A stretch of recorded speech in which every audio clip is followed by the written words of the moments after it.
It all began on a quiet Sunday afternoon when I noticed something strange about my best friend, Emma. We'd been inseparable since middle school to people who could read each other's minds without saying a word, but lately she wasn't the same.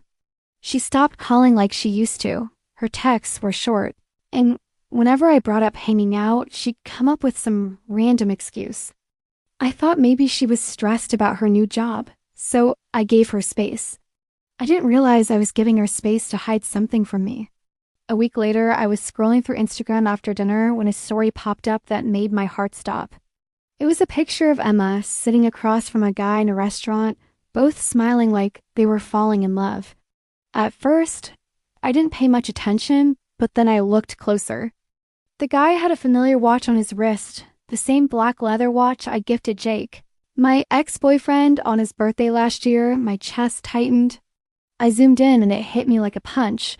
It was him. The same Jake who told me he wasn't ready for a relationship, the same one who ghosted me for weeks before officially breaking up over text. I sat there frozen, my phone shaking in my hands.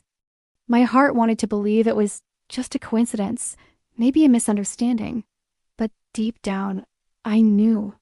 The caption under the photo said, "Dinner with someone special." That's when the tears started falling. I didn't know what hurt more, the betrayal of my best friend or the thought that I was still not over Jake. I called Emma right away. No answer. I called again. Still nothing. A few minutes later, she texted, "Can we please talk tomorrow?" "I'll explain everything." Those words, "I'll explain everything," made it even worse.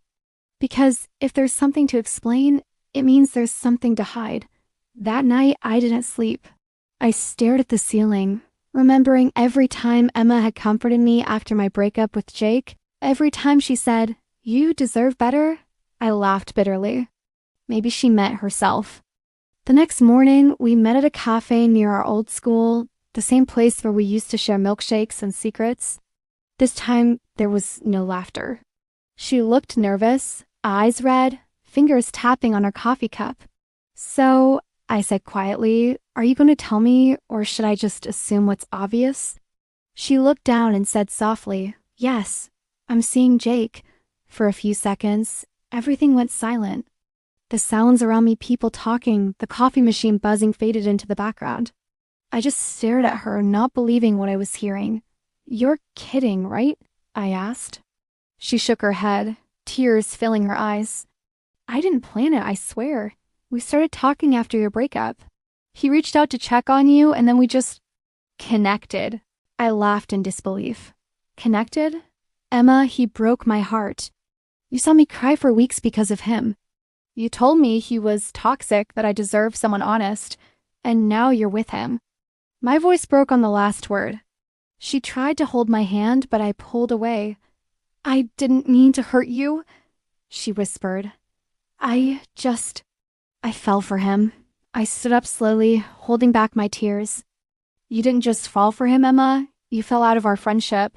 I paid for my coffee," walked out, and didn't look back. That was the last time I saw her for months. The next few weeks were torture. Seeing their pictures together online was like reopening a wound every single day. My friends told me to block them, to move on, but I couldn't. I kept thinking maybe Jake was different with her.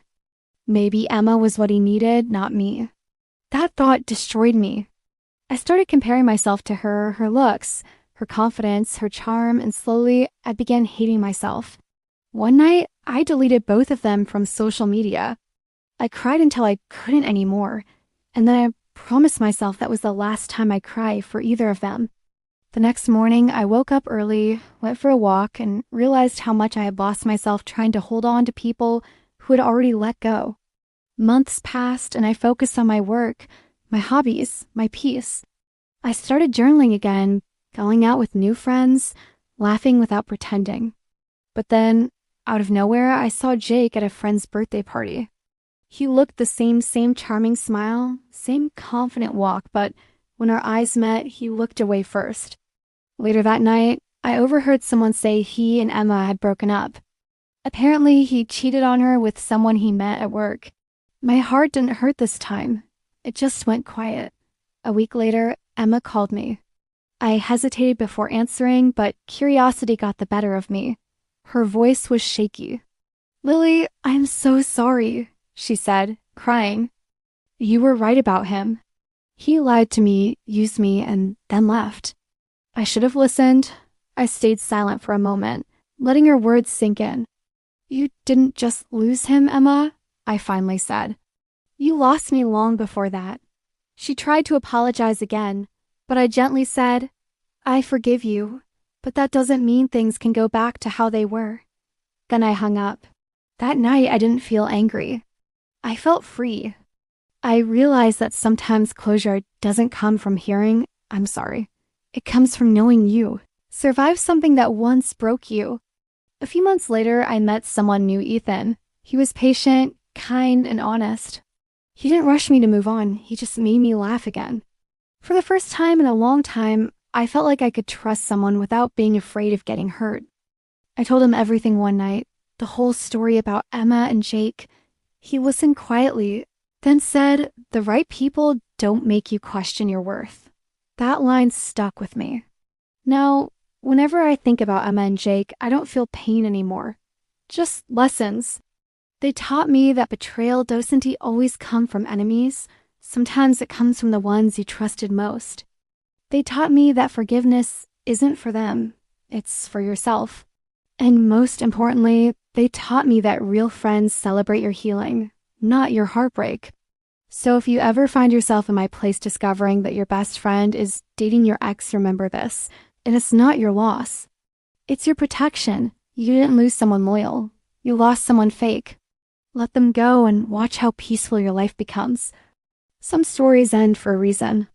And sometimes the biggest glow-up ice is changing how you look, is changing who you let stay in your life.